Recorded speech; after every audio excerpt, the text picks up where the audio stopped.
Buenas tardes, licenciada Fidelia y compañeros. Soy José Benito Cáceres Salazar del equipo número 4 y continuando con la exposición de la compañera Ángeles, voy a exponer los siguientes temas. Audiencia de revisión de medidas cautelares. El artículo 161 del Código Nacional de Procedimientos Penales nos dice que la revisión de la medida, cuando hayan variado de manera objetiva las condiciones que justificaron la imposición de una medida cautelar, las partes podrán solicitar al órgano jurisdiccional la revocación, sustitución o modificación de la misma, para lo cual el órgano jurisdiccional citará a todos los intervinientes a una audiencia con el fin de abrir debate sobre la subsistencia de las condiciones o circunstancias que se tomaron en cuenta para imponer la medida y la necesidad, en su caso, de mantenerla y resolver en consecuencia. Esta audiencia será llevada a cabo dentro de las 48 horas siguientes contadas a partir de la presentación de la solicitud. Etapa intermedia, fase escrita.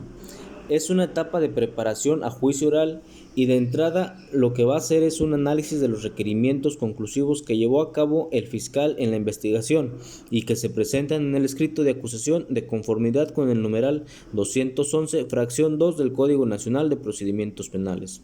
Entonces, en la intermedia, lo que se hace es depurar aquellos elementos procesales necesarios para cualquier tipo de procedimiento, el cual se van a depurar hechos, derechos y pruebas, y comprenderá todos los actos previos a la celebración de la audiencia intermedia y culminará con el dictado del auto de apertura a juicio oral y pone fin a la etapa. Por tal motivo, esta etapa tiene por objeto el ofrecimiento de admisión de medios de prueba de acuerdo al artículo 334 de la Ley Adjetiva. El Código Nacional de Procedimientos Penales hace referencia de forma muy escueta y dice que la etapa intermedia tiene por objetivo admitir pruebas y establecer acuerdos probatorios, es decir, limita a una parte probatoria, pero la etapa intermedia es mucho más amplia que el ámbito probatorio. Esta etapa intermedia se compone de dos fases, una escrita y comienza con el escrito de acusación por parte del fiscal y comprende todos los actos previos a la celebración previa, y una oral que comprende desde la celebración de la audiencia intermedia hasta el dictado de apertura a juicio oral. Audiencia intermedia, fase escrita. Según el artículo 211 del Código Nacional de Procedimientos Penales, etapas del procedimiento penal. El procedimiento penal comprende las siguientes etapas. Fracción 1, la de investigación, que comprende las siguientes fases. Investigación inicial, que comienza con la presentación de la denuncia, querella u otro requisito equivalente y concluye cuando el imputado queda a disposición del juez de control para que se le formule la imputación. Investigación complementaria, que comprende desde la formulación de la imputación y se agota una vez que se haya cerrado la investigación. Fracción 2. La intermedia o de preparación del juicio, que comprende desde la formulación de la acusación hasta el auto de apertura del juicio. Y fracción 3. La de juicio, que comprende desde que se recibe el auto de apertura a juicio hasta la sentencia emitida por el tribunal de enjuiciamiento. La investigación no se interrumpe ni se suspende durante el tiempo en que se lleve a cabo la audiencia inicial, hasta su conclusión o durante la víspera de la ejecución de una orden de aprehensión. El ejercicio de la acción inicia con la solicitud del citatorio a audiencia inicial, puesta a disposición del detenido ante la autoridad judicial o cuando se solicita la orden de aprehensión o comparecencia, con lo cual el Ministerio Público no perderá la dirección de la investigación. El proceso dará inicio con la audiencia inicial y terminará con la sentencia firme. Audiencia de juicio oral. La audiencia de juicio oral es una actuación procesal de carácter público y oral, a través del cual se practican y aportan todas las pruebas que la Fiscalía y la defensa solicitaron dentro del trámite de la audiencia preparatoria. Asimismo, se constituye como el escenario por excelencia para presentar alegatos de conclusión y defender la tesis que se haya planteado en el caso. Ahora bien, esta audiencia termina con el fallo de primera instancia que emite el juez de conocimiento, donde se determina la responsabilidad penal del procesado, indicando concretamente si se absuelve o condena al acusado, y se abre la posibilidad de impugnar esta providencia mediante el recurso de apelación. Por otra parte, los requisitos legales de esta audiencia corresponden a la publicidad, inmediación, contradicción, oralidad y concentración. Así, la instalación de la audiencia es similar a la audiencia de acusación y a la audiencia preparatoria, dado que el juez verifica inicialmente la presencia de las partes. Vale la pena resaltar que la publicidad puede ser limitada en aquellos eventos en que se altere el trámite normal de la audiencia. Desahogo de las pruebas en juicio oral. El proceso de desahogo de pruebas en un juicio oral es una actividad judicial que se utiliza en un juicio para verificar la veracidad de los hechos presentados en un litigio como objeto de prueba y determinan el valor que deben tener los medios probatorios en el procedimiento. Audiencia de individualización de las sanciones. En su artículo 409 del Código Nacional de Procedimientos Penales, nos dice que la audiencia de individualización de sanciones y reparación del daño, después de la apertura de la audiencia, el Tribunal del Enjuiciamiento señalará la materia de la audiencia y dará la palabra a las partes para que expongan, en su caso, sus alegatos de apertura. Acto seguido se les solicitará a las partes que determinen el orden en que deseen el desahogo de los medios de prueba y declarará abierto el debate. Este iniciará con el desahogo de los medios de prueba y continuará con los alegatos de clausura de las partes. Cerrado el debate, el Tribunal de Enjuiciamiento deliberará brevemente y procederá a manifestarse con respecto a la sanción a imponer al sentenciado y sobre la reparación del daño causado a la víctima u ofendido.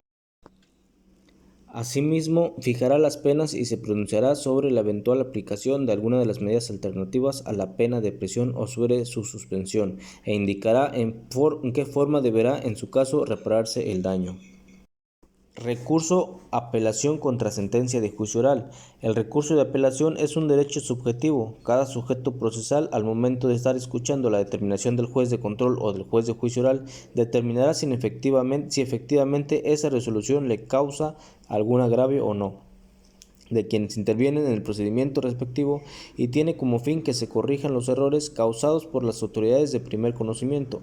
Sin embargo, no basta que las partes supliquen, insisten, soliciten abrir una ventana jurídica, sino que tienen que estar legitimadas, además de que hayan recibido o sufrido un prejuicio jurídico personal.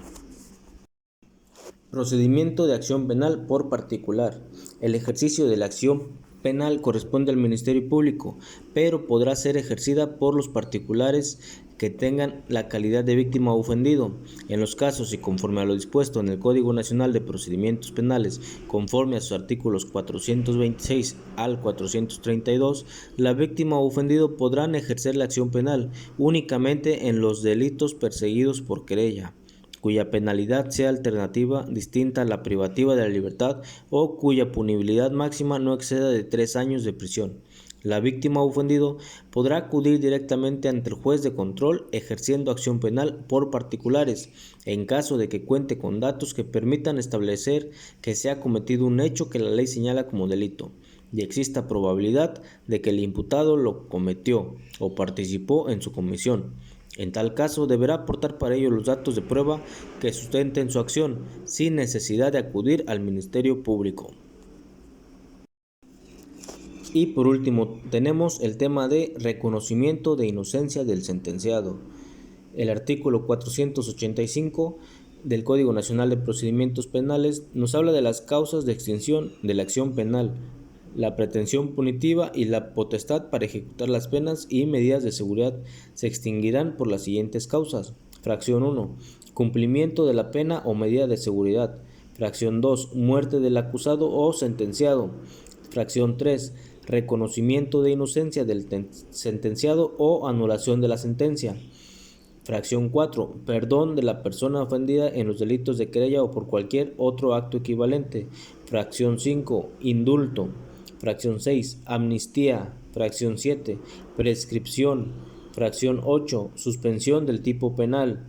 Fracción 9. Existencia de una sentencia anterior dictada en proceso instaurado por los mismos hechos. Fracción 10. El cumplimiento del criterio de oportunidad o la solución alterna correspondiente.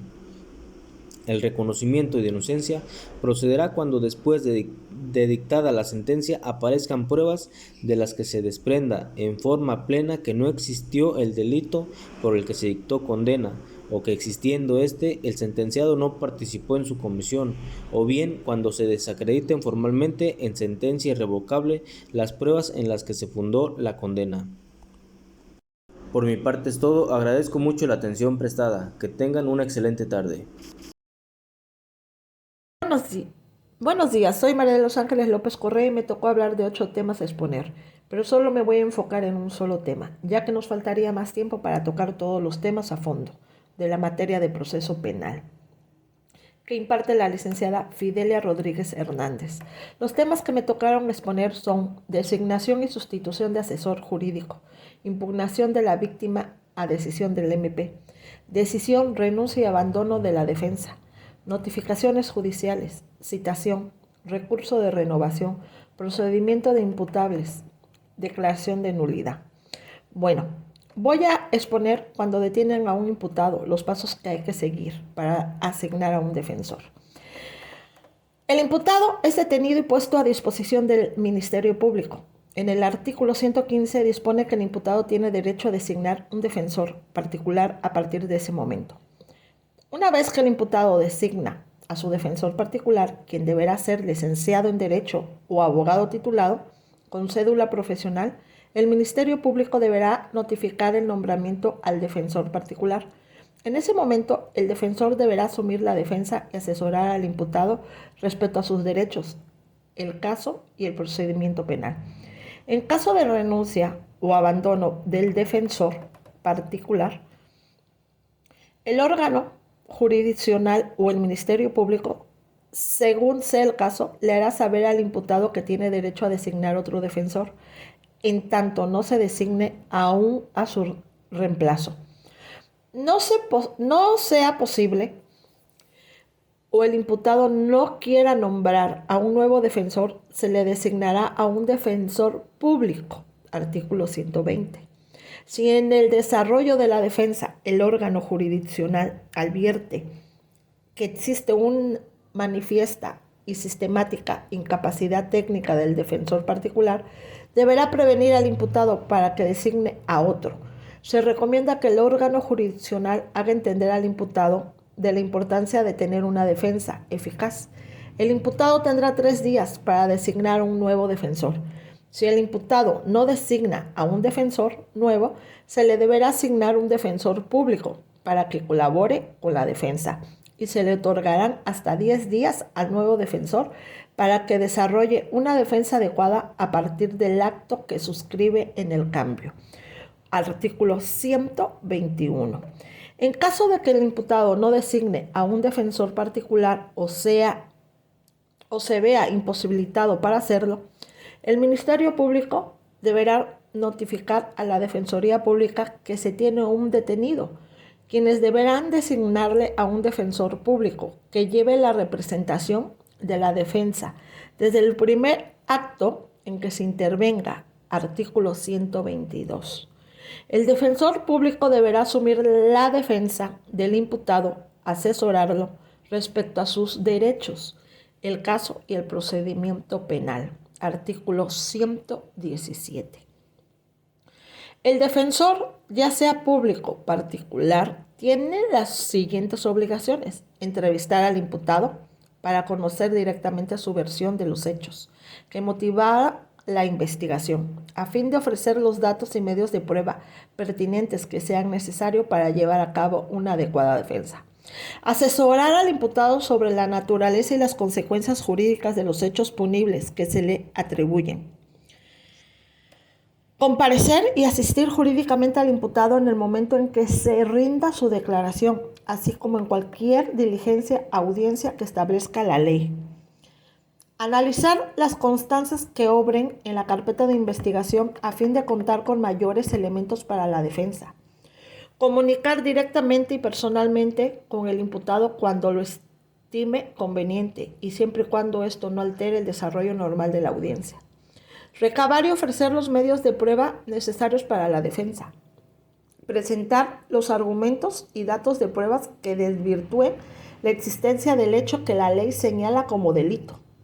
Solicitar el no ejercicio de la acción penal, ofrecer los datos a medias de prueba de la audiencia correspondiente y promover la exclusión de los ofrecidos por el Ministerio Público o la víctima u ofendido cuando no se ajuste a la ley. Promover a favor del imputado la aplicación del mecanismo alternativo de solución de controversia o forma anticipada de detención del proceso penal, de conformidad con la disposición aplicable. Participar en la audiencia de juicio en la que podrá exponer sus alegatos de apertura, desahogar las pruebas ofrecidas y controversia de los otros intervinientes, hacer las obligaciones que procede y formule sus alegatos finales. Mantener informado al imputado sobre el desarrollo y seguimiento del procedimiento y juicio.